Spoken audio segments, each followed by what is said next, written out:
Okay mga kaborji, welcome to my channel. So atin lang po sa inyo ipapakita kung paano mag manual nozzle check, head cleaning at ink flushing dito sa G3010. So sa pag-ink, nozzle check, so kailangan nyo lang pong ipresto. Nakita nyo, nakuha na siya. Pindutin nyo lang po itong tools. Isang click lang na tools. And then, yan, pwede nyo pong kahit dito, any button dito, black or to, pagtitest po yan. Pag nozzle check ang tawag dyan. So, kahit na wala na kayong computer, ganoon lang po gagawin nyo. So, hindi nyo na kailangang ikabit para gawin yon. So, yung ginagawa yung nozzle check para malaman natin kung maayos ang ano tawag dito, ang pag-print. Okay, so far, okay naman siya. So, ngayon, ang papakita ko naman sa inyo, kung paano naman natin to i-head cleaning. Okay, sa head cleaning naman po, ganun din, same procedure. Pindutin nyo lang po yung itong bottom na to at count po kayo ng press nyo po yung positive para maging number 2. And then, kahit ano rin dito, pwede ito na lang. Yan, colored. Yan po yung head cleaning. So, lililinis nyo yung pinaka, yung head ng cartridge. No? Para minsan kasi, required yon lalo pag matagal nyo na siyang hindi na ginagamit. So pero pag hindi pa rin po makuha sa ganon, meron pa tayong isang gagawin.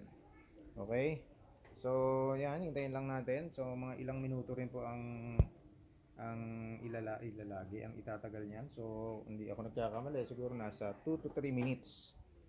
So hindi na natin nabilang, pero mga ganun po katagal, no? So yun po yung pag head cleaning, parang inaano niya yung yung ink, umiikot para ilabas niya parang pinupush niya rin parang pinupush niya ng konti yung yung tawag dito, yung ink or yung barado ng cartridge. So yun, done na po tayo dun sa head cleaning. Tapos sa naman po, yung kunyari hindi siya nakuha, talagang barado pa rin, lalo kunyari wala kayong magenta. So ang gagawin niyo naman po doon is, ang tawag doon is power flushing or ink flush naman po. So sa ink plus naman po, same thing din po. Gagawin nyo is, pipindutin nyo rin yung tools. Tapos bilang lang po kayo ng 10. 1, 2, 3, 4, 5, 6, 7, 8, 9, 10. Then press nyo po kahit ano rito. So hindi na po natin gagawin kasi matagal po yan at saka maraming ink ang magagastos nyan. So balik lang tayo dun sa number 1. Okay.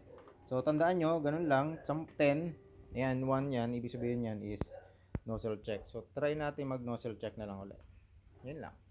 So yun lang po mga kaborji, no. So sana may natutunan kayo sa akin video. So yun lang ang konting tutorial nito para sa G3010 na para hindi na kayo gumamit ng tawag ito, hindi na kayo gumamit ng computer para i-test lang yung mga dapat i-test or head cleaning at saka yung ink flushing. Ganun lang po yung mga button. So ulitin natin for review. So kung gusto niyo mag nozzle check, press lang tong isa and then kahit ano rito. Okay? At kung gusto niyo naman mag head cleaning, press nyo lang ulit ito. Yan, and then lagay nyo sa number 2. Head cleaning naman yan, and then press nyo lang din kung ano rito. Wait lang. Okay? And then kung gusto niyo naman magtawag ito is ink flushing, so ganun din, press lang 1 tapos bilang kayo ng 10. Okay? Pagka-press nyo ng pagka-pindot nyo hanggang 10, kahit ano rito pindutin nyo. So yun po yung ink flushing. So yun po yung tinatawag na, yan, pupunuin nyo tong tube na to ng mga ink. Okay? So, para at least perfect po ang print nya. So yun lang mga kaborji, sana may natutunan kayo. Salamat at paalam.